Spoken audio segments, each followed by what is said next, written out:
Sudah ada satu.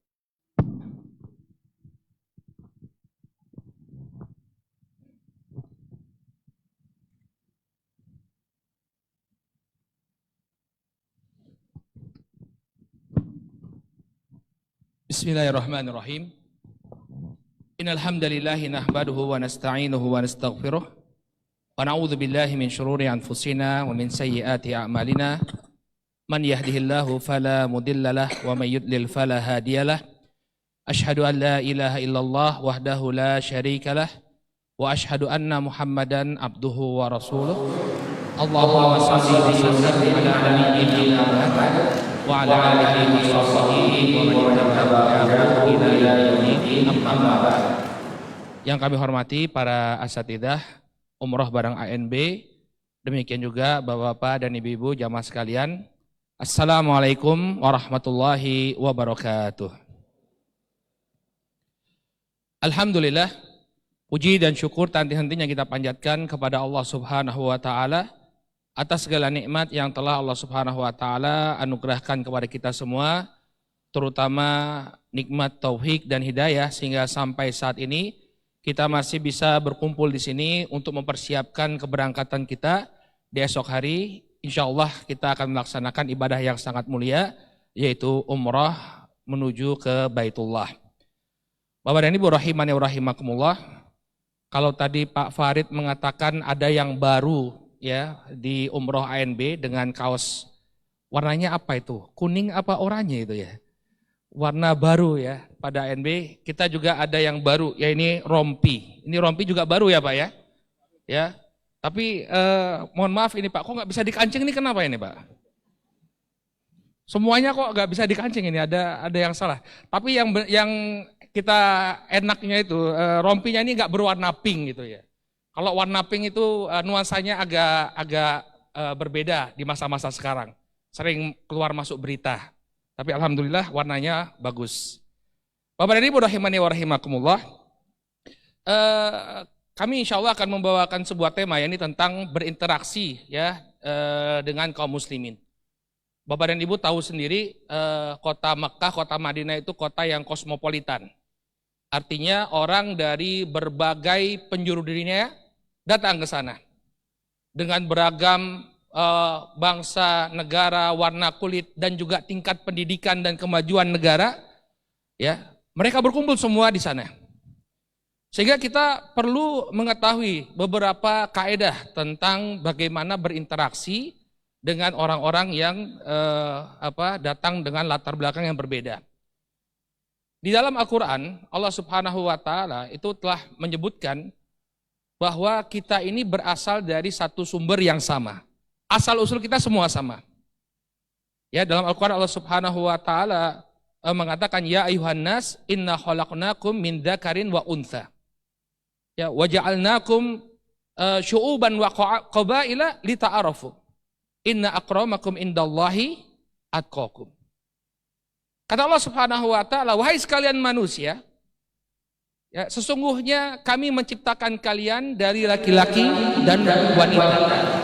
Ini para ulama tafsir menyebutkan bahwa laki-laki yang dimaksud adalah Nabi Adam alaihissalam. Dan juga dari wanita. Yang dimaksud adalah Hawa. Al-Imam Ibnu Asyur rahimahullahu ta'ala menyebutkan bahwa dalam ayat ini Allah Subhanahu wa ta'ala ingin menegaskan bahwa kita ini semuanya manusia yang ada di muka bumi ini asal usulnya sama, yaitu berasal dari Nabi Adam dan istrinya Hawa. Maka walaupun Anda datang dari negara yang berbeda, berasal dari bangsa yang berbeda, warna kulit Anda berbeda, ada yang putih, ada yang hitam, ada yang rambutnya lurus, ada yang rambutnya keriting, ada yang rambutnya ikal, ada yang matanya besar, ada yang matanya sipit, ada yang hidungnya mancung keluar, ada yang mancung ke dalam, ya. Itu semuanya akarnya sama, yaitu kembali kepada Nabi Adam alaihissalam dan juga istrinya Hawa. Kemudian Allah Subhanahu wa taala juga menyebutkan setelahnya, ketika Allah sudah menegaskan kita asal usulnya sama, Allah jadikan syu'uban wa qabaila. Allah jadikan manusia itu berbangsa-bangsa dan bersuku-suku. Ya. Kita saja di Indonesia itu sekian ratus suku bangsa yang ada di Indonesia. Nah, bagaimana kalau kita perluas itu dalam skop internasional, lebih banyak lagi. Kita akan bertemu nanti ya ketika melaksanakan ibadah umrah, saudara-saudara kita dari Afrika. Dari Afrika pun macam-macam. Ada yang berkulit putih, orang-orang Afrika Utara, mereka adalah orang-orang Arab dan orang-orang Berber. Kemudian ada juga yang berkulit hitam, ada yang bertubuh kecil, ada yang bertubuh besar. Itu baru benua Afrika saja. Di Asia, dari Asia kita bisa bertemu dengan saudara-saudara kita dari Asia Tengah. Ya, biasanya mereka seragam. Kalau kita berangkat umroh, ya negara-negara Asia Tengah itu jamaah umrohnya seragam. Mereka pakai baju yang sama, kemudian pakai rompi yang sama. Ada tulisan Kazakhstan, kemudian Uzbekistan, ya dan Tantan yang lain. Nah, ini biasanya saudara kita dari Asia Tengah. Ada juga yang berasal dari IPB. Nah, ini juga ada rumpun bangsa IPB. Apa itu IPB? Institut? Oh, bukan itu. IPB itu India, Pakistan, Bangladesh. Nah, ini mirip-mirip. Ya, India, Pakistan, Bangladesh. Ada juga yang sama mirip dengan kita. Tapi kok bahasanya berbeda? Oh, ternyata itu adalah jamaah dari selatan Thailand. Congcang tongtang ngomongnya begitu. Ya. Mirip dengan kita, ya, tapi bahasanya berbeda. Kalau Malaysia kan masih bisa kita mengerti. Nah, kenapa Allah Subhanahu wa taala ciptakan kita berbangsa-bangsa? Lita'arofu, untuk saling mengenal. Demikianlah keberagaman yang telah diciptakan oleh Allah Subhanahu wa taala di muka bumi ini. Walaupun kita berasal dari sumber yang sama, Adam dan Hawa, tapi kita ya berbeda-beda. Beda warna kulitnya, beda bahasanya, beda kebudayaan, beda karakternya juga. Agar kita saling mengenal.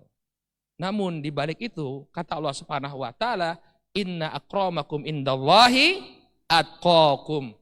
Ya, terlepas dari perbedaan warna kulit kalian, asal usul kalian, nanti yang paling mulia di hadapan Allah Subhanahu wa taala adalah yang paling bertakwa. Oleh karena itu hendaknya kita betul-betul memahami, ini sudah menjadi sunnatullah.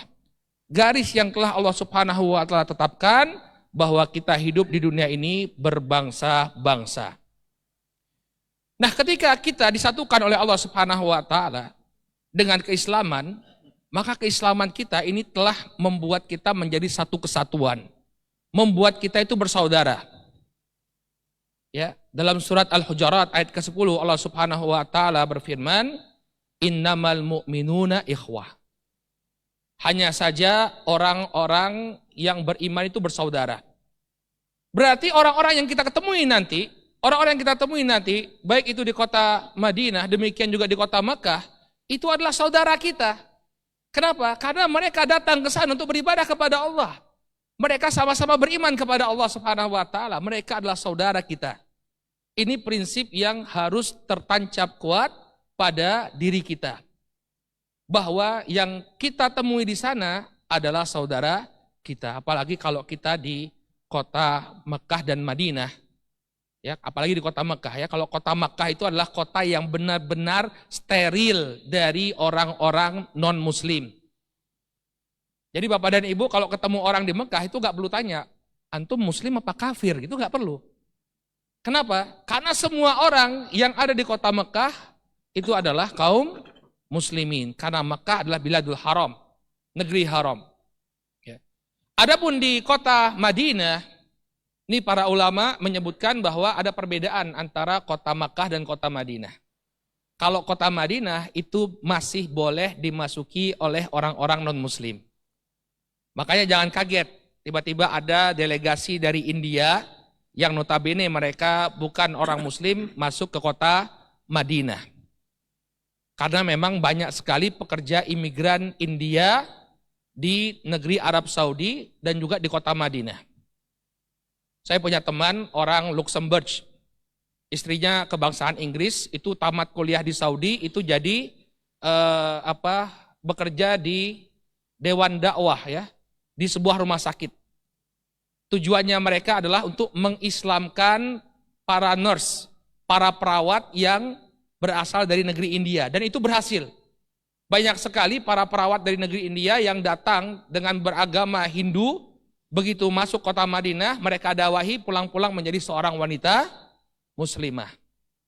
Ya, dulu pernah viral, ya, sempat viral adanya orang-orang non-muslim masuk kota Madinah, kemudian dimunculkanlah isu-isu yang miring terhadap kerajaan Saudi Arabia. Saudi telah membiarkan orang-orang non-muslim masuk kota Madinah. Padahal kota Madinah ini memiliki hukum yang berbeda dengan kota Makkah. Buktinya apa? Di masa Nabi SAW, Nabi menerima delegasi-delegasi yang notabene mereka adalah kaum musyrikin dan orang-orang ahlul kitab. Ada delegasi Najran, agamanya Nasrani. Ada delegasi dari Persia, mereka beragama Majusi, diterima oleh Nabi dalam kota Madinah. Tapi kalau Mekah memang dia betul-betul steril dari orang-orang non-muslim. Nah, ini yang perlu kita ketahui. Jadi kalau Bapak dan Ibu ketemu orang di Mekah, nggak perlu tanya agamanya apa. Tapi kalau di Madinah, ya bisa jadi orang yang kita temui adalah orang non-muslim. Apalagi di Jeddah. Kalau kita lihat itinerary, itu nanti kita akan singgah di kota Jeddah. Nah, kalau di Jeddah itu, di airportnya itu yang bekerja di sana belum tentu agamanya Muslim. Ya, saya pernah kerja di airport Jeddah itu 1,5 bulan untuk melayani jamaah haji. Ternyata yang bertugas untuk mendorong kursi roda itu adalah imigran dari Nepal. Banyakan mereka agamanya Buddha. Ya. Maka ini yang perlu kita ketahui. Mayoritas yang akan kita temui sepanjang perjalanan adalah Muslim. Innamal mu'minuna ikhwah, kata Allah. Hanya saja orang-orang yang beriman itu bersaudara. Al-Imam As-Sa'di rahimahullahu ta'ala dalam tafsirnya ketika menjelaskan ayat ini, beliau mengatakan bahwa maksud innamal mu'minuna ikhwah, hanya saja orang-orang yang beriman itu bersaudara, artinya orang yang berasal dari belahan bumi manapun, baik itu dari timur maupun dari barat, selama dia beriman kepada Allah, beriman kepada malaikatnya, beriman kepada kitab-kitabnya, beriman kepada Rasulnya, beriman kepada hari akhir, dan beriman kepada takdir yang buruk maupun yang baik maupun yang buruk, maka dia adalah saudara kita. Ini poin pertama yang ingin kami sampaikan Bapak dan Ibu. Bahwa selama orang itu kita tidak memandang asal muasalnya. Mau dia dari India, Pakistan, Bangladesh, Malaysia, Kazakhstan, Uzbekistan, dari Cina, dari Jepang, dari Amerika, karena ada juga orang-orang yang sekarang itu di Eropa dan Amerika terjadi konversi, ya, atau masuk Islam. Banyak sekali orang-orang di sana masuk Islam, terutama setelah tragedi, ya, Gaza. Jadi banyak sekali orang yang kemudian tertarik untuk masuk Islam. Jadi jangan kaget kalau nanti kita ngelihat bule-bule, ya, itu ada sholat di samping kita, ya, atau orang-orang Amerika yang berkulit hitam, Afro Amerika, kemudian sholat di samping kita, karena memang terjadi gelombang masuk Islam besar-besaran di Amerika dan Eropa. Nah, mereka ini semua saudara kita. Innamal mu'minuna ikhwah. Walaupun berbeda bahasa, berbeda bangsa, tapi mereka adalah saudara kita. Ini poin pertama yang harus kita tanamkan pada diri kita. Mereka adalah saudara kita. Maka perlakukanlah mereka seperti saudara bagi kita. Ya, Nabi SAW mengatakan, la yu'minu ahadukum hatta yuhibba li akhihi ma yuhibbu li nafsihi. Tidaklah sempurna keimanan salah seorang di antara kalian sampai dia mencintai untuk saudaranya apa yang dia cintai untuk dirinya sendiri.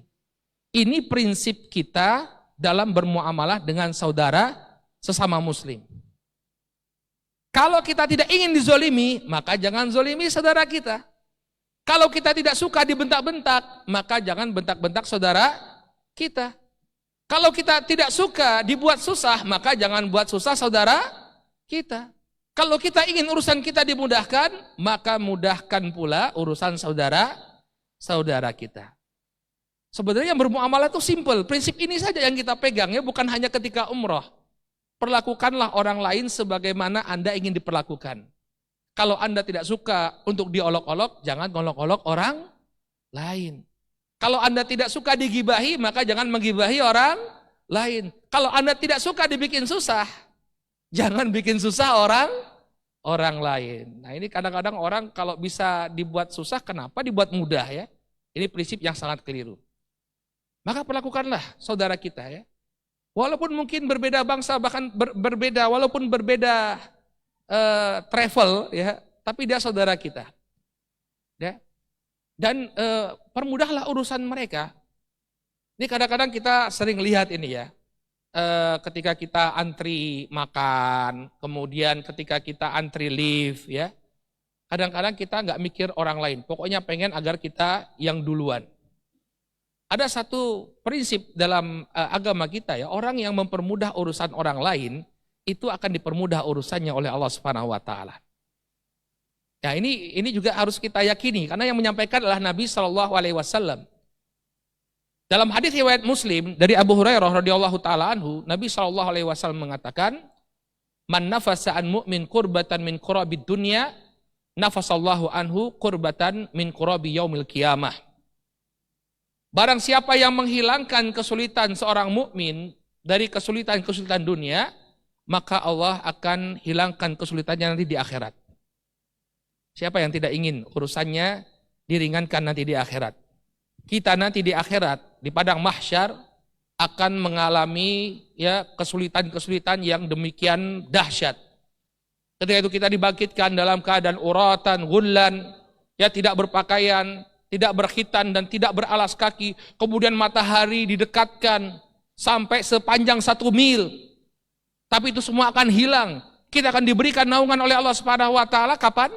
Kalau kita memudahkan urusan saudara kita.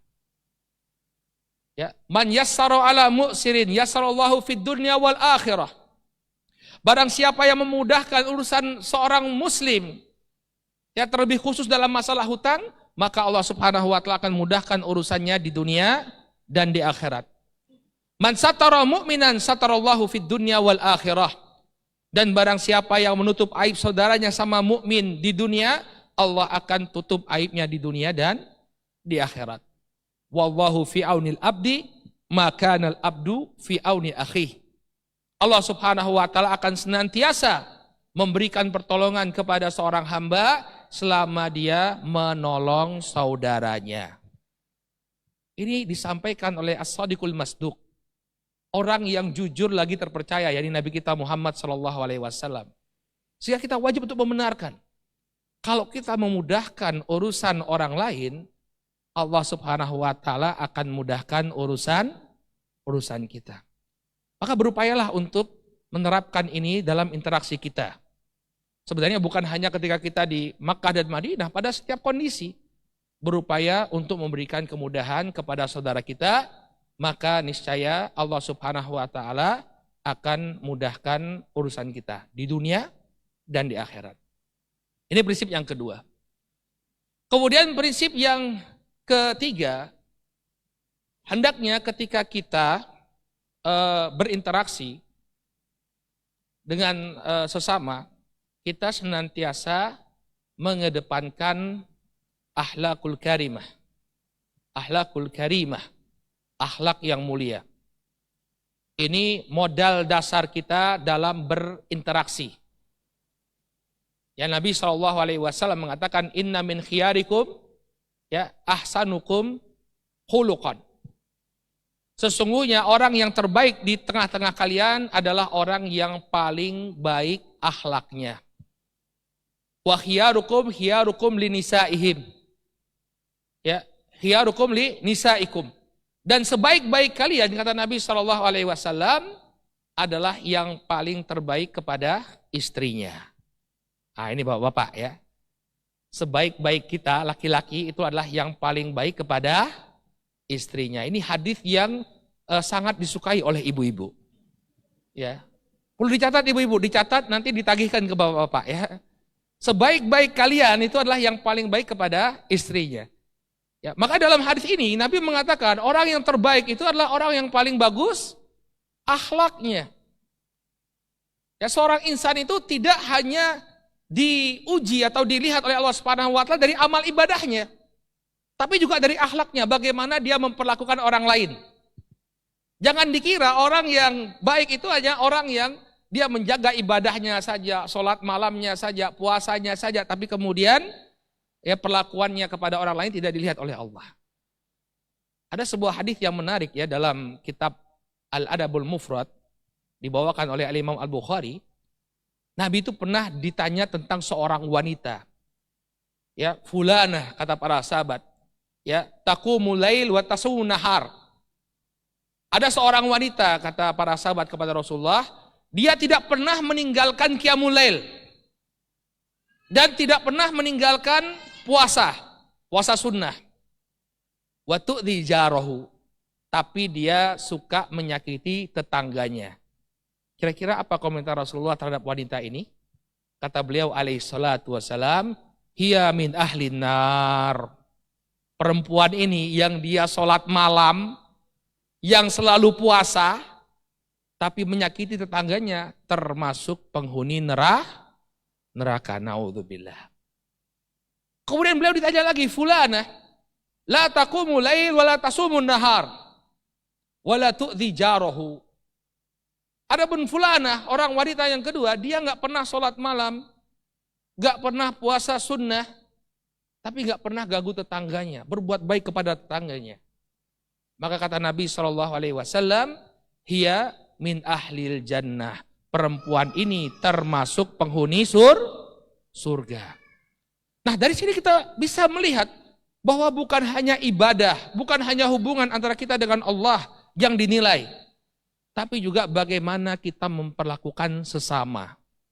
Ketika kita memperlakukan sesama dengan penuh kedzaliman, ternyata ibadahnya itu seakan-akan tidak bermanfaat.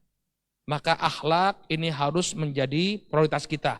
Inilah modal utama kita ya dalam berinteraksi. Kedepankanlah akhlak yang mulia.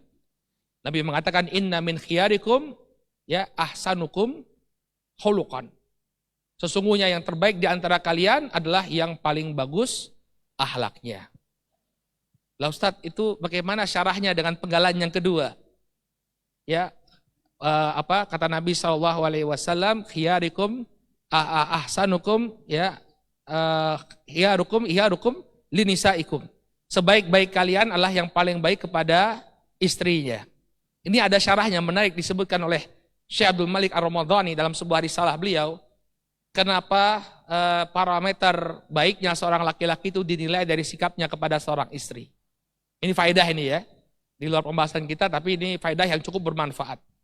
Kenapa ya baik atau tidaknya seorang suami itu dinilai dari perlakuannya kepada istri?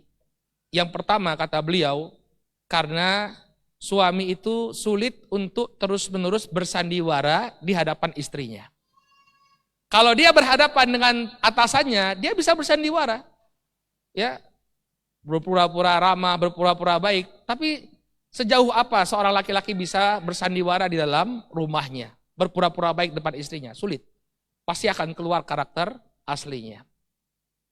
Kemudian yang kedua, kenapa parameter baiknya seorang laki-laki itu dilihat dari perlakuannya kepada istri? Karena yang menjadi pemimpin di rumah adalah suami. Jadi dia punya kuasa dan wewenang yang lebih. Ketika dia tidak memanfaatkan kewenangannya ini untuk menzolimi sang istri, berarti dia orang baik. Nah, itulah penjelasannya Syekh Abdul Malik Ar-Ramadhani, kenapa sikap seorang laki-laki kepada istrinya ini menjadi barometer dia berakhlak mulia atau tidak. Nah, kembali kepada pembahasan kita, Bapak dan Ibu rahimakumullah. Tadi kita katakan bahwa akhlak yang mulia ini menjadi modal utama dalam berinteraksi kepada sesama. Nah, sekarang kapan sih seseorang itu dikatakan dia berakhlak mulia? Al-Imam Ibnu Muflih dalam Adabus Syar'iyyah, beliau menukilkan ucapan Al-Imam Al-Hasan Al-Basri. Al-Imam Al-Hasan Al-Basri, beliau menyebutkan bahwa intisari dari akhlak yang mulia itu ada 3. Nah, ini bisa kita jadikan sebagai patokan apakah kita sudah menjadi ya orang yang berakhlak mulia ataukah belum.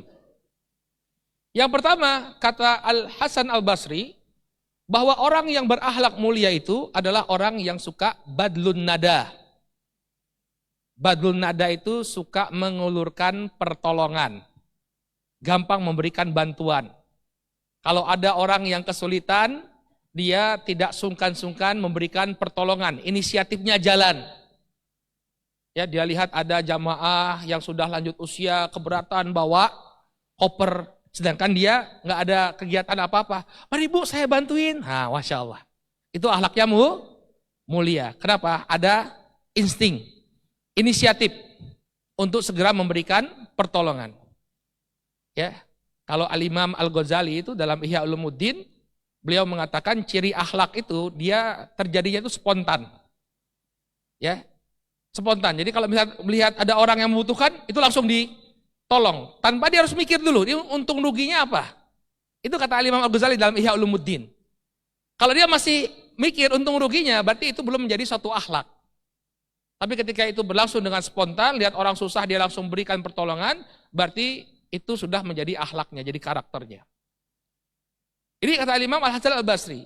Jadi akhlak yang mulia yang pertama adalah badlun nada. Badlun nada artinya mudah memberikan pertolongan, gampang memberikan pertolongan. Kemudian yang kedua, indikator akhlak mulia kata Imam Al-Hasan Al-Basri adalah kaful adha.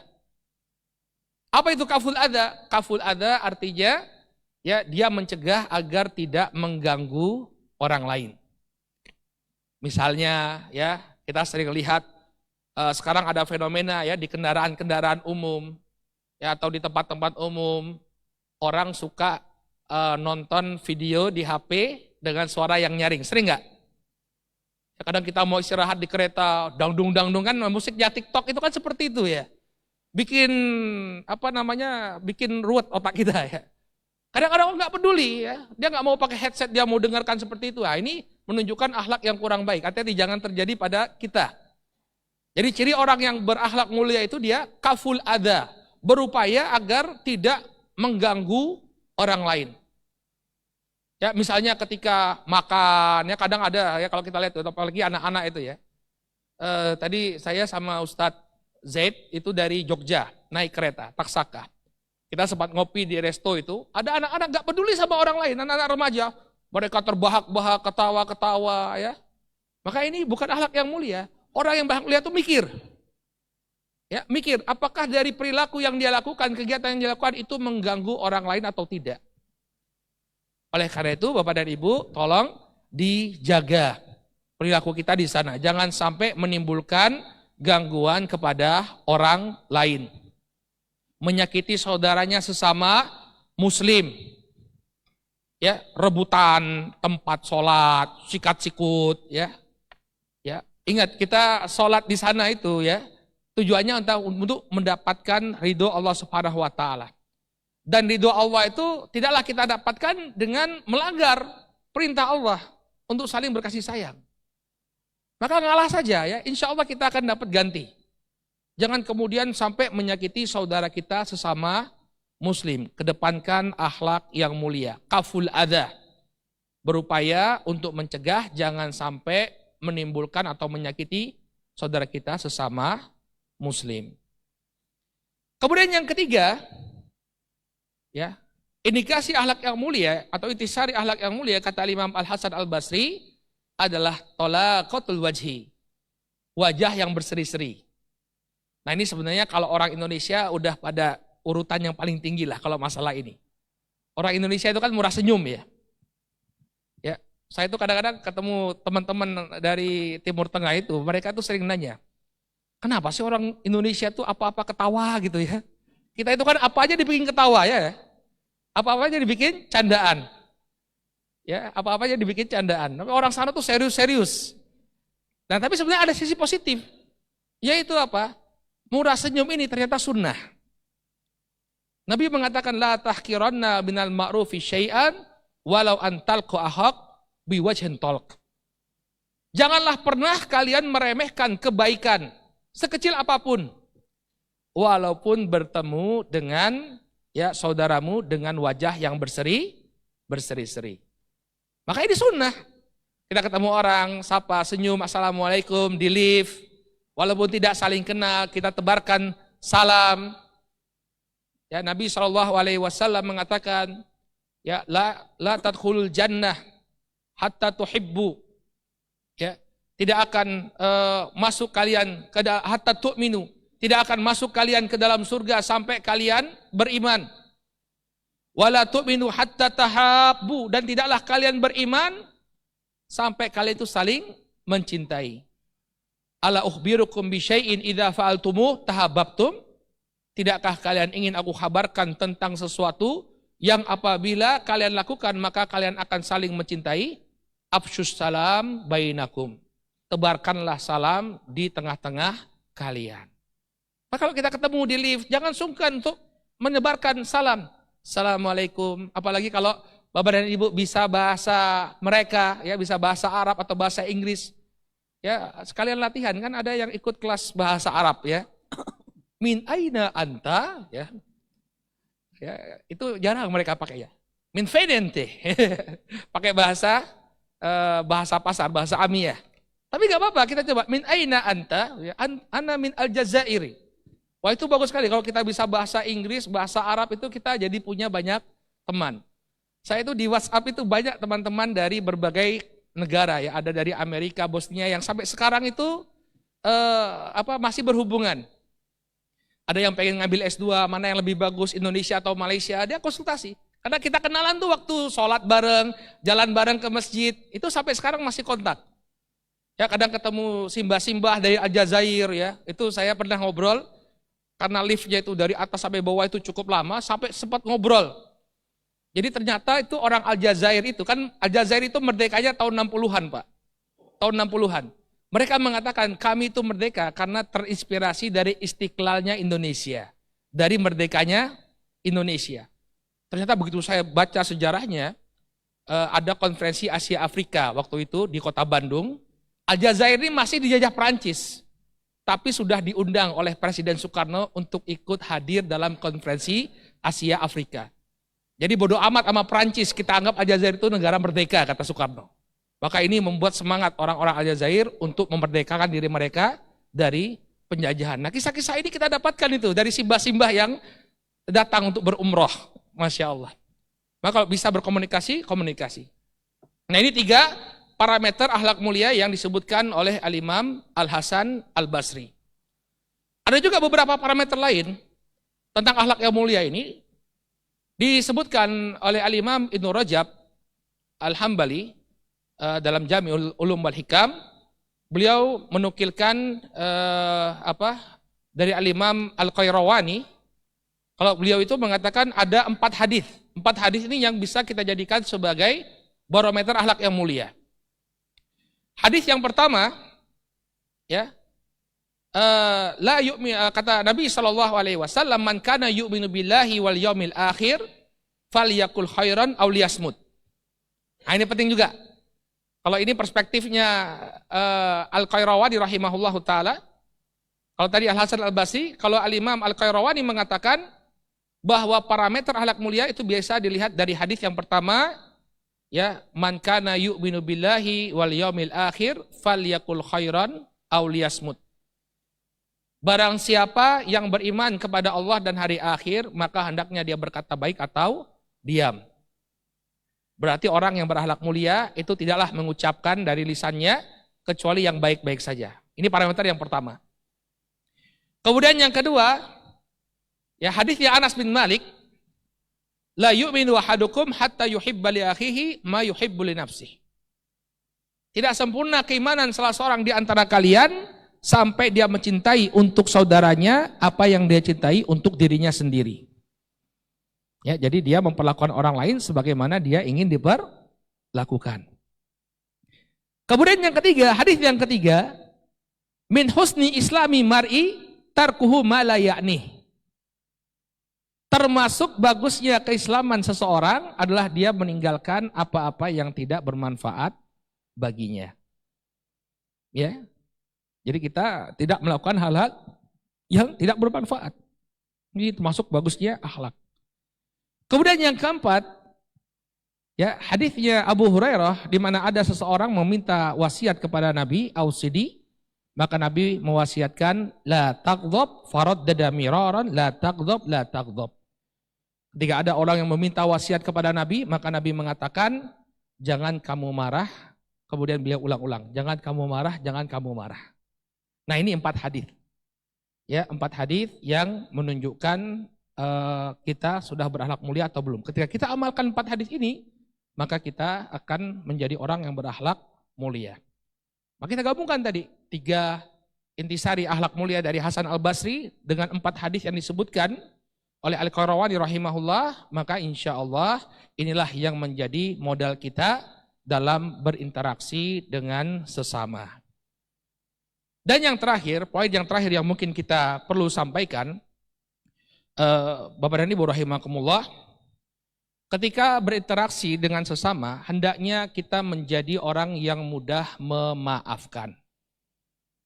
Ya, berhubungan dengan banyak orang, entah itu dengan sesama jamaah umroh, atau dalam skup yang lebih kecil teman sekamar, ya, teman satu bus, atau berinteraksi dengan para petugas, berinteraksi dengan jamaah nanti di masjid, maka hendaknya kita menjadi orang yang mudah memberikan maaf. Ya, kalau bahasa Betawinya cincailah. Ya. Kalau lihat ada orang salah tuh, cincailah. Ya, sebenarnya hidup kita itu mudah ya. Kuncinya itu apa yang bukan masalah jangan dianggap masalah, dan masalah kecil jangan dibesarkan. Ya, misalnya ada keterlambatan sedikit, ini gimana sih tadi? Ya janjinya jam 7, sekarang jam 7:01 kok belum kumpul. Cincailah, coba beda 1 menit gitu ya. Jadi mudahlah untuk memberikan maaf. Bukan berarti kita menafikan profesionalitas dalam pelayanan, tidak. Tapi kalau ada kekurangan-kekurangan sedikit, berupayalah untuk memberikan maaf. Ya, demikian juga kalau ada gesek-gesekan, ya, misalnya sendalnya keinjek, jangan kemudian mana mata kau, ya, nggak perlu seperti itu. Maaf lah, namanya juga orang banyak ya, kadang-kadang orang nggak sadar injek sendal kita. Maka berupayalah untuk memaafkan, mentolerir kesalahan-kesalahan kecil seperti ini. Dalam surat Ali Imran itu Allah Subhanahu Wa Taala menyebutkan tentang karakternya orang-orang yang bertakwa. Sari'u ila maghfiratin min rabbikum wa jannatin arduha samawati wal ardu uiddat lil muttaqin alladzina yunfikuna fis sarai wad dharra wal kadhiminal ghaidha wal afina 'anin nas. Bersegeralah kalian untuk menuju surga Allah Subhanahu wa taala yang luasnya seluas langit dan bumi. Ya. Uiddat lil muttaqin, yang diperuntukkan bagi orang-orang yang bertakwa. Lalu apa karakternya orang yang bertakwa? Kata Allah Subhanahu wa taala, yang pertama yunfiquna fis sarai wad dharra. Mereka itu berinfak dalam keadaan lapang dan dalam keadaan sempit. Jadi ada bagian dari harta mereka yang mereka infakkan di jalan Allah Subhanahu wa taala. Lalu karakter yang kedua, wal kadhiminal ghaidha. Orang-orang yang bertakwa itu adalah orang-orang yang mampu mengendalikan marah. Bukan orang yang suka marah-marah, ya. Itu kurang bertakwa. Ya. Makanya jangan suka marah, apalagi kita di tanah suci. Sebagian orang itu mengatakan, ini karakter saya. Karakter itu bukan tidak bisa diubah. Justru kita itu belajar agama yang benar agar karakter kita itu bisa mengikuti Al-Quran dan Sunnah. Jangan kemudian ini memang saya seperti ini, karakter saya seperti ini, tabiat saya seperti ini. Sambil bentak-bentak ngomongnya begitu, ya. Bukan tidak bisa dirubah, Anda upayakan untuk berubah. Yang selama ini suka marah-marah, insya Allah mulai dari perjalanan umrah ini dia berupaya untuk menjadi orang yang bersabar. Wal kadhiminal ghaidha. Satu tips diberikan oleh Nabi SAW, ya. Kalau kita marah, segera berta'awud. Sebagian orang keliru. Ya, katanya kalau marah itu sholli ala nabi katanya. Semuanya disolawatin. Ini keliru. Dalam hadisnya Sulaiman bin Surat, Nabi pernah lihat ada 2 orang bertikai sampai urat lehernya menonjol. Nabi mengatakan, aku tahu ada sebuah kalimat yang apabila dia ucapkan maka akan hilang kemarahannya. Yaitu apa? A'udzubillahi minasyaitonirrajim. Ini yang harusnya kita ucapkan saat marah itu muncul.